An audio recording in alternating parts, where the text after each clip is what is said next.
if I were to, as a 20-year more experienced person, be able to come back and talk to myself back then, I think the thing that I would say, if it can't be a multi-billion-dollar business, don't waste time trying to pursue it.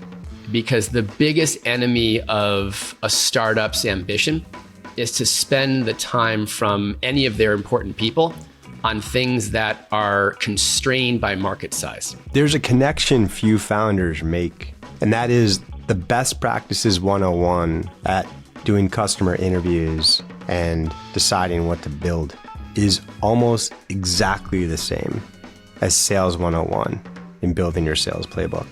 That those sales playbook best practices should influence your 0 to 1 minimal viable product design. And during that stage, not only are you figuring out your MVP, you're actually building your sales process. There are so many companies where you look back at the foundational times and they follow this process. Today, we'll unpack one of them that you've all heard of, a company called LinkedIn.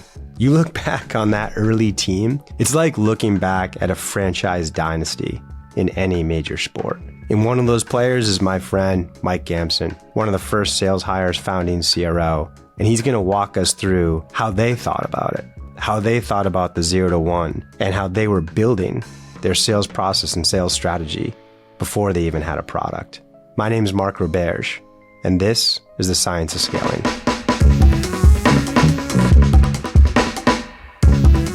So Mike, it's great to see you. Welcome to the show. Thanks so much. I'm really happy to be here and really psyched to be doing this with you, Mark. Do you even remember how we originally got connected? I don't, is a short answer. And I would probably describe it as, I feel like you and I kind of came up together.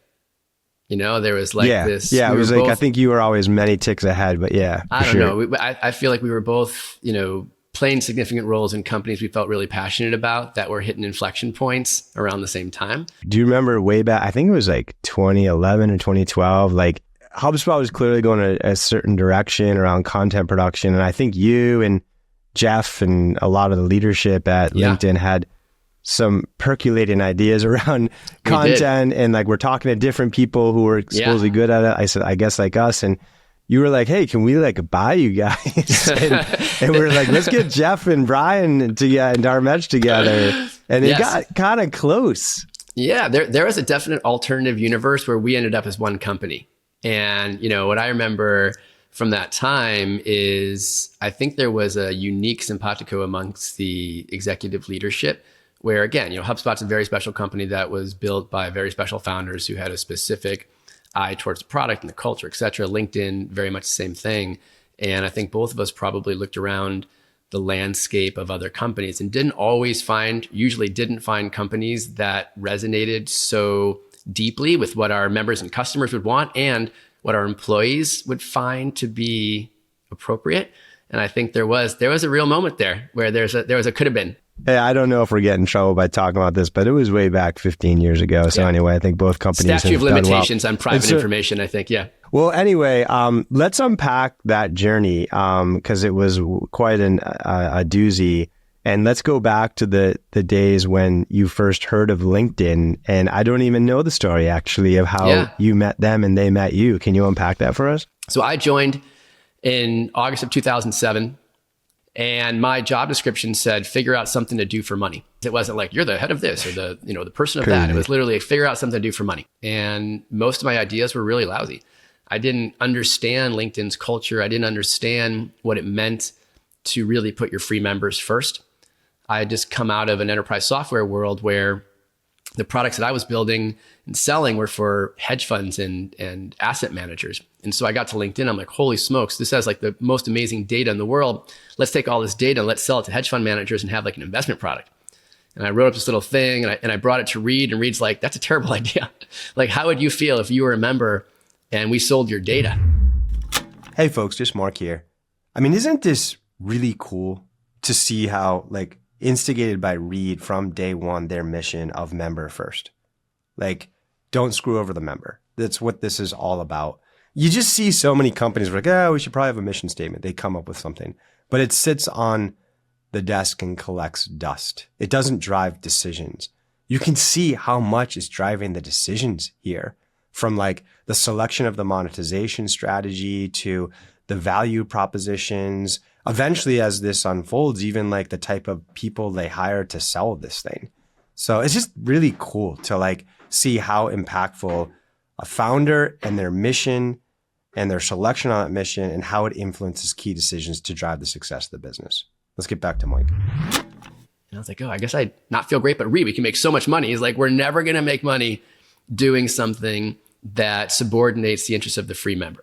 So anyway, so that's how I got to LinkedIn. Can you paint the picture there on why they wanted someone like you to be thinking about creating revenue at this moment? Like I would imagine, I'm trying to think back to then. I imagine they were very well capitalized and had plenty of demand. Like they weren't running out of money in 18 months. Like why decide then to like work on monetization? The years between 2003 and 2006 is when the member network began to really be clear that there was something there. So if you go back to 2006, which is when I believe the company flipped into profitability, LinkedIn was never a huge burner of cash. Reed was super thoughtful about it. The team was very small. I think it was in 2006, I think there was still probably 50 or 60 people only. Overall, the whole company raised, I think, less than $100 million period. And the last 50 of it was never touched, to my knowledge, to stay on the balance sheet. But Reed was always thoughtful about wanting to make money in the company, but never at the expense of the member growth and the member engagement. Hey folks, just Mark here. I just want to point out this capital efficiency. They raised 100 and never touched 50. I think it's really important in the next 5 or 10 years for a variety of reasons.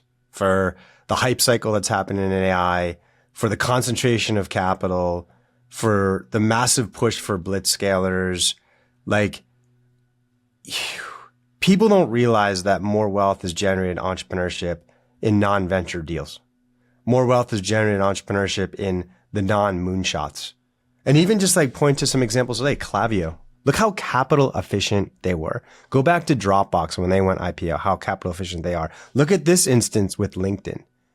Like for whatever reason over the last 20 years, we've been obsessed with, raise seed capital, build product, get to post seed, raise post seed, triple burn capital 2 years, get to A, triple, burn capital 2 years, get to B, triple burn capital 2 years, go to C. At any point, if you go off, you're bankrupt. And yet, like, there's so many examples out there where it's just like raise money, get to profitability, and use your profits to grow the business. You control more. You have more optionality. You build a real business.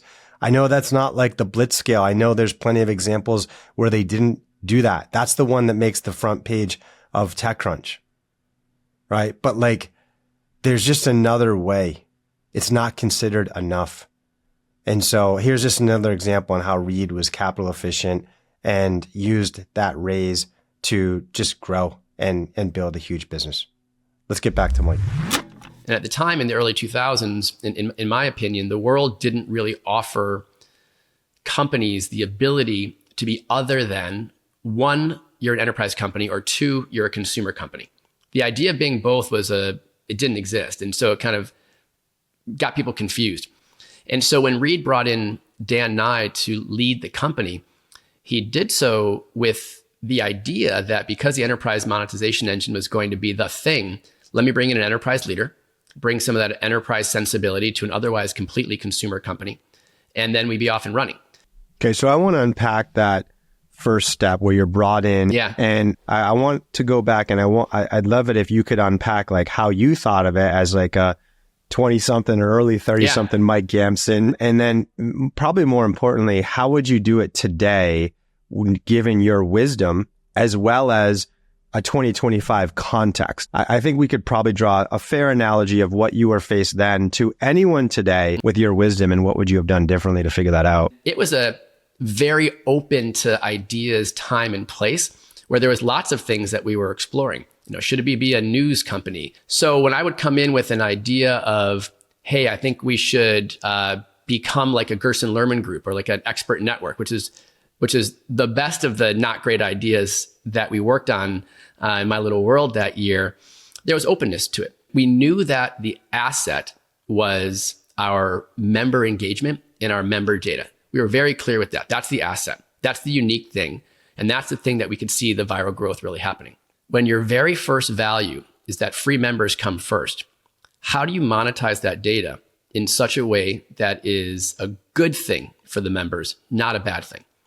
And that became the constraint that drove the ideation around what businesses we should be in. And ultimately, when another couple of colleagues who sat a few cubes over from me had the idea that we should be in the recruiting business, because then we could use data from members, but we could serve them with career opportunities that were on mission for us.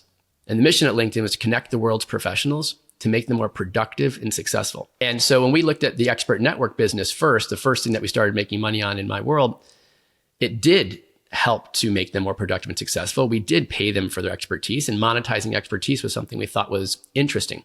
It just turned out that the recruiting business was much, much better. In all of the different ways that monetization strategies have evolved today, if I were to, as a 20-year more experienced person, be able to come back and talk to myself back then, I think the thing that I would say, and this was really, Reed knew from the beginning, if it can't be a multi-billion-dollar business, don't waste time trying to pursue it.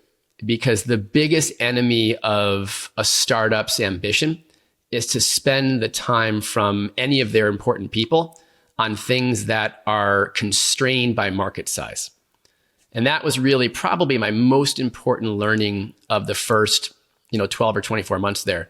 It's when I would come in to Reed and I'd say, hey, here's this thing, this business is going well. And I would say it's going well. And he said, but Mike, it's single digit millions and maybe it gets to, 50 or 100. But if it can't be worth billions, it's just not something we can afford to do.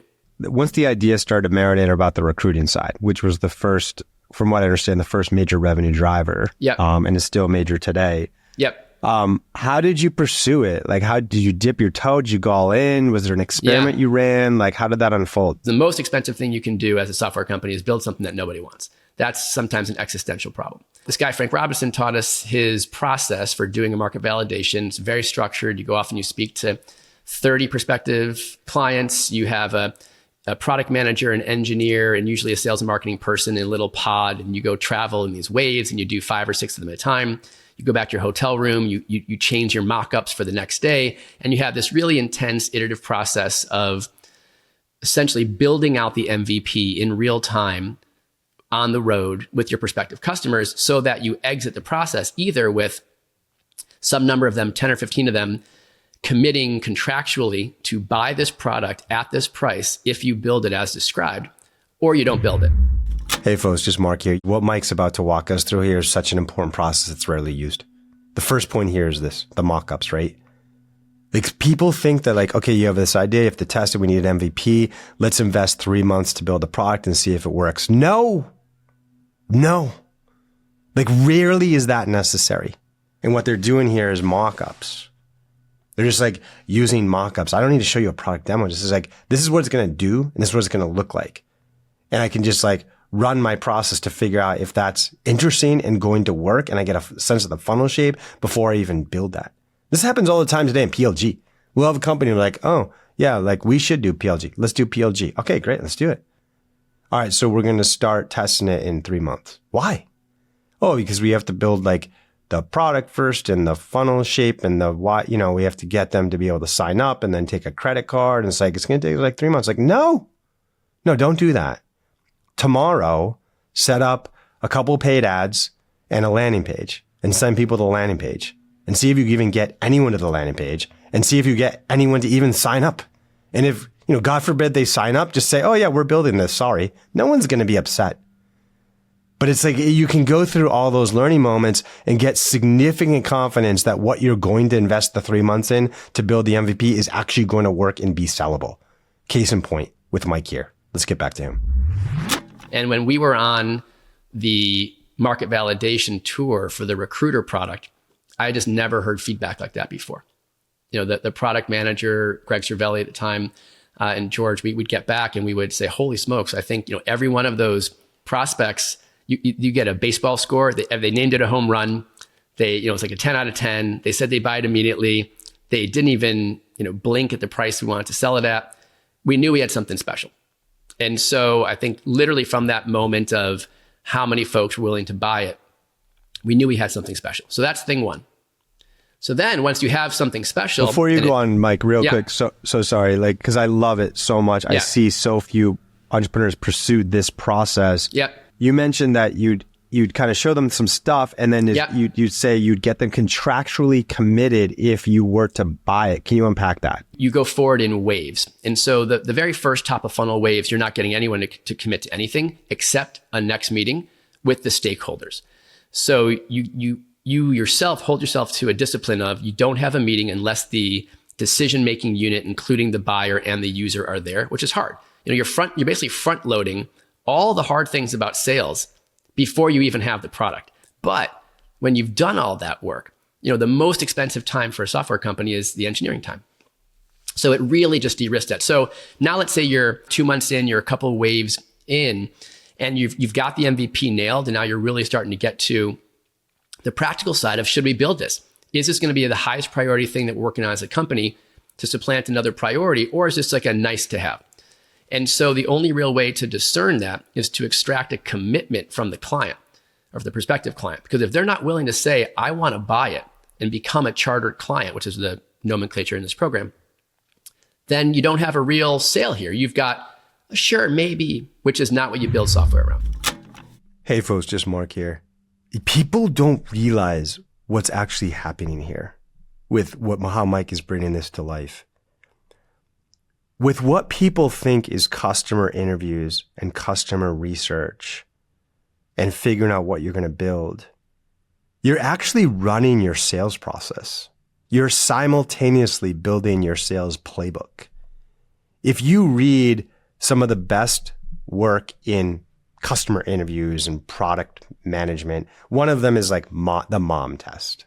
Go look up the mom test. And yeah, I've got some slides here to show you some of these things on the mom test. It's like telling your mom you're going to build this product, and what do you think? She's going to be like, oh, that's wonderful, and you should definitely build it, and I think that's going to be the best thing. But behind the scenes, what she's really thinking is like, oh, that's not really going to work, and I don't really need that, but like, it's so cute that they're working on it. Like, that's just human behavior. They want to be nice. They want to tell you what you want to hear.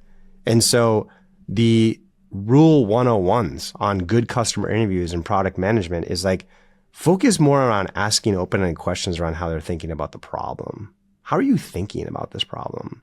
What would a good solution look like? Have you tried anything in the past? Why didn't it work? How urgent is this to solve? Have you quantified the pain? Like, that's how you're running this opening discussion. And then based on what your findings are, you're using these mock-ups to tailor how you're describing it to the buyer and getting them contractual agreements along the way to be bought in. Does that sound like a sales process? Because it is. It's the same thing. Like, fast forward 3 years, they have hundreds of millions under revenue. They have 50 salespeople. And what does that first conversation sound like between the seller and the buyer? Tell me about this problem. How are you thinking about this problem? What have you tried in the past? Why didn't it work? What would a good solution look like? Mike's bringing this to life. It's like you're not just figuring out what your MVP is through this process, but you are running and building your sales process. The difference between some of the best 101 in product management abilities with like the mom test, et cetera, and then go read like spin selling or Sandler or Challenger Sale or the work from Winning by Design. These methodologies are so similar. So appreciate that, because that's what happened with Mike and with LinkedIn as they laid the foundation. Let's get back to him. Consumers, I think, are fickle. I have no idea the magic of someone who can predict consumer intent. But if you're a business person and you've got a problem and you're willing to be open about it, if I can solve it for materially less than it costs you to solve it today, you're open to buying that solution. What about the contractual part? Did you literally have like an LOI that they signed? Because I just feel like I want... You have to chart... How did you message? You were just like, hey, listen. Literally from the beginning, we tend to lay out the whole process and how it's going to work. And we know that if by accepting the next meeting, here's what you're signing up for. You're going to give us more detailed feedback. We're going to do these things.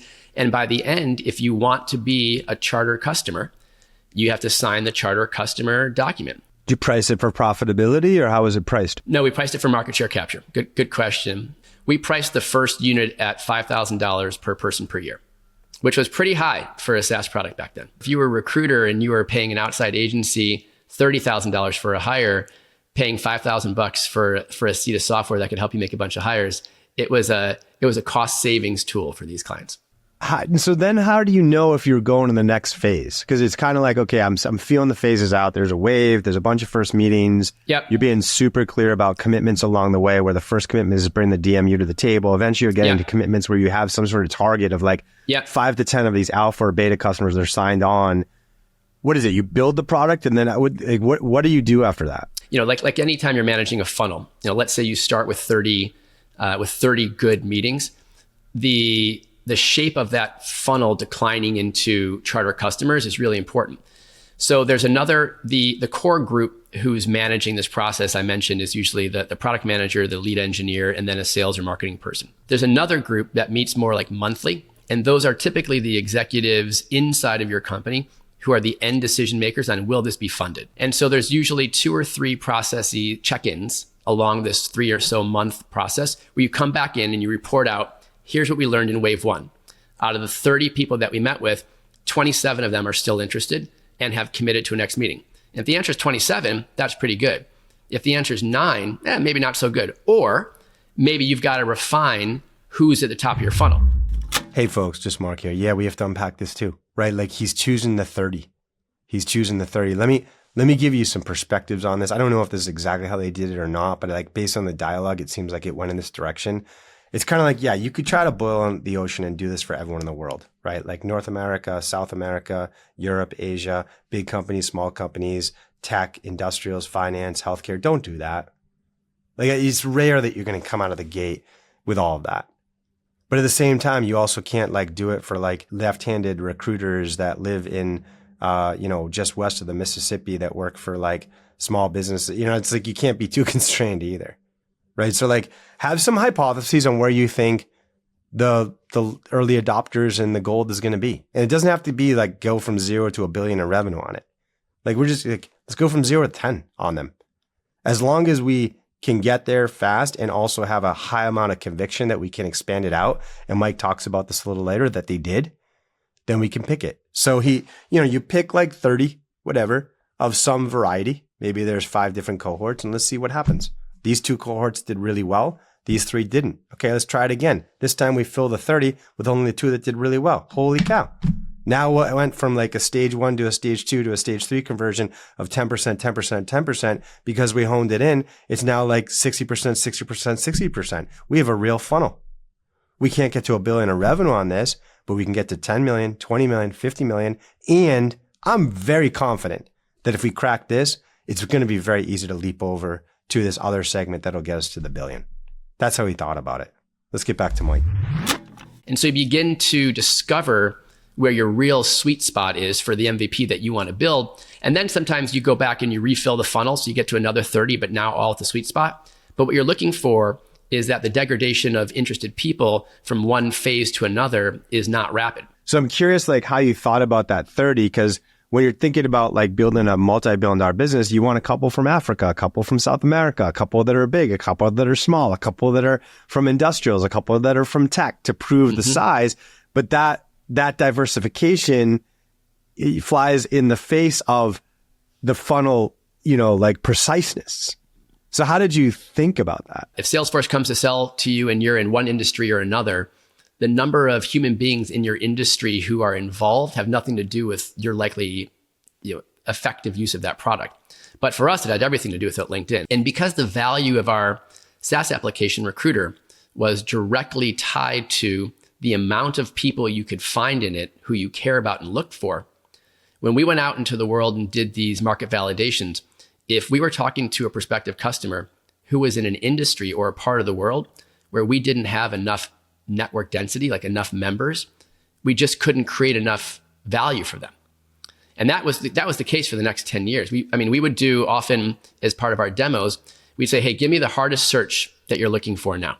And we'd go into Recruiter and they'd say, I remember very vividly, we were with ConAgra once, and they said, I'm looking for a popcorn scientist who has this kind of experience. I'm like, a popcorn scientist, is that a real thing?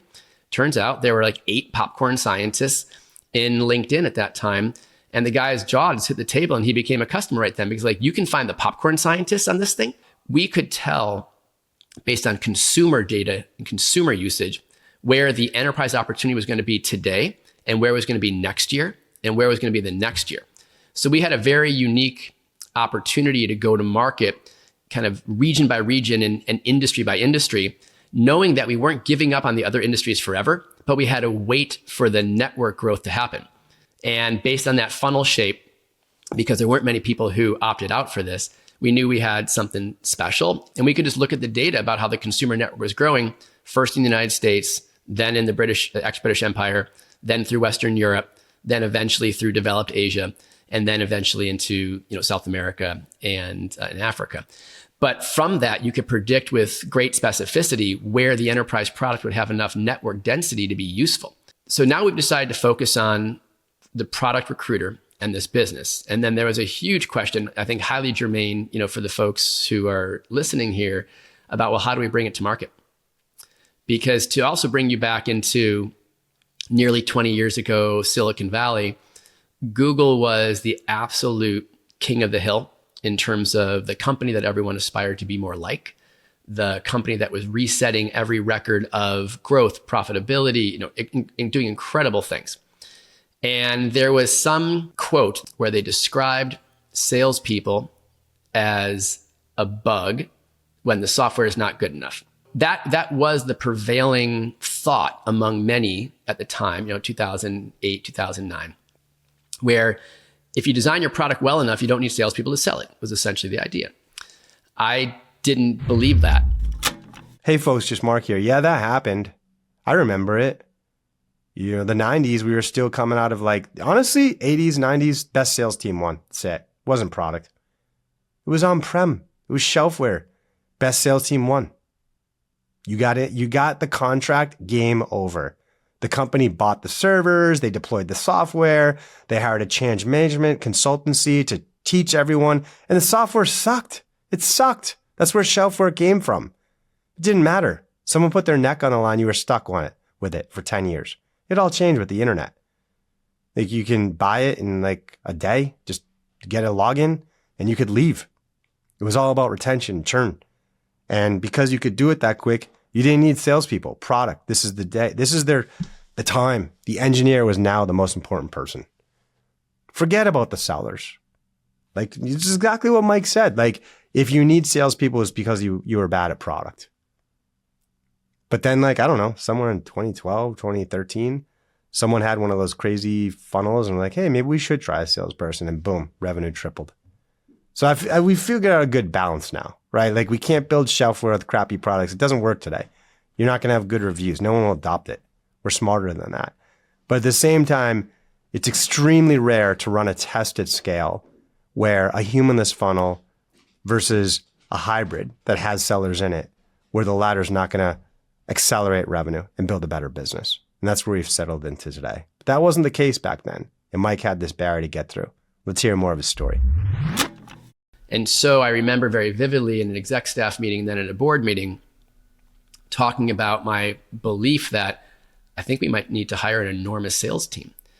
And I got really shot down a number of times by it. And one of the examples that we talked about was there was a company called Monster, and there was a moment where we discussed very intently whether we should simply just license our product to Monster's distribution and let them distribute it. So that was a turning point moment for what LinkedIn became, because clearly we did not do that. I'm sure there are ideas thrown around of why don't we just have a button and people can sign up to it? We did try some buttons. And it didn't work that well. So we always wanted to offer a multi-channel way to purchase our products. And it just turns out that people don't want to make, $10, $20, $30,000 decisions typically without some, at least in those years, without some human engagement. And so the experiment that I remember really well, I'm smiling because it felt so bold at the time, is I went to an executive team meeting and I made a presentation about how I'd like to hire 30 sales reps, and that I wanted to hire them in 3 classes of 10, and that I would commit to a certain dollar output. And if it didn't work, I'm wrong. But we really had to prove that it would work with human beings and that it wouldn't be a waste of time, money, energy, etc. And it was crazy, wildly successful. And that became the data set on which the bigger bets to then hire 100 and then 300 and then 500, then 1,000, and then the thousands that came. That was all from that first bet on 30. Did you start them all together? Was the last class a little different than the first class because of some learnings? Can you just tell us about that? Yeah, we wanted to do classes so that we could compare people against one another from everyone starting the same time, and so that we could do it with scaled education, scaled onboarding, and a really even playing field. I mean, it was such a big number of people to hire. It blew our mind to think about it, that doing 30 at once felt completely unreasonable. 10 felt like the extent of what was unreasonable. And then by staggering it where we thought we could hire a few classes of 10 over the next several months, and we could experiment a little bit with the DNA of the team. And our perfect team of 10 would have 4 people from the recruiting world who really knew the customer and came from that industry, but maybe have never sold. 4 people who have sold software and knew how to, run a territory, work a pipeline. And then 2 X factor people. Can you talk about the selection of those people compared to the selection of that same role at the scale mode? If you think about LinkedIn this is 2007, 2008, essentially everyone in the company was focused on the consumer business. So already just by being interested in enterprise revenue of any type, you were in a very small subset of the company. And if the whole company at that time was, 100 people or 110 people, the 5 or 10 people who began to think about the enterprise were already a tiny team of, self-selected for that opportunity type of folks. But it was one of, 5 or 6 or 7. There was just so much entrepreneurial energy and throwing stuff up against the wall in those days to see what would stick. They felt passionate about it. George Siders put the process around it. And then I just jumped in to kind of have a sales person's orientation as we went through it. Well, I'll tell you, Mike, I invest a lot personally in mentorship and surrounding myself with the right mentors. There's a short list of 2 or 3 during at least my HubSpot journey that I would go to frequently and for different reasons. And you were certainly one of them. I think I've told you many times, thanks, man. I'm so glad our friendship has continued and thankful for you to just take the time to create this learning moment for the rest of the ecosystem. So appreciate you dropping knowledge on the show. Oh man, it's an absolute pleasure. And I feel like I've been so positively changed by the investment my mentors made in me. I have a permanent karmic debt to the universe. And, any sales leader out there who is participating in this show, if you've got questions or need help or just, want some advice, you can always ping me directly on LinkedIn. I would love to be useful. Remember that moment when you've made it big, folks. Thank you, Mike, for having that perspective. So that's it, folks. Today's episode is written and produced by my favorite producer, Matthew Brown. Editing comes from Patrick Edwards. And hey, if you like the show, be sure to follow us wherever you listen to podcasts. And check out my VC firm, Stage 2 Capital. We are the VC firm that's run and backed by the CROs, CCOs, CMOs, and other go-to-market leaders across all of tech. So that's it for today. I'll see you on the next episode.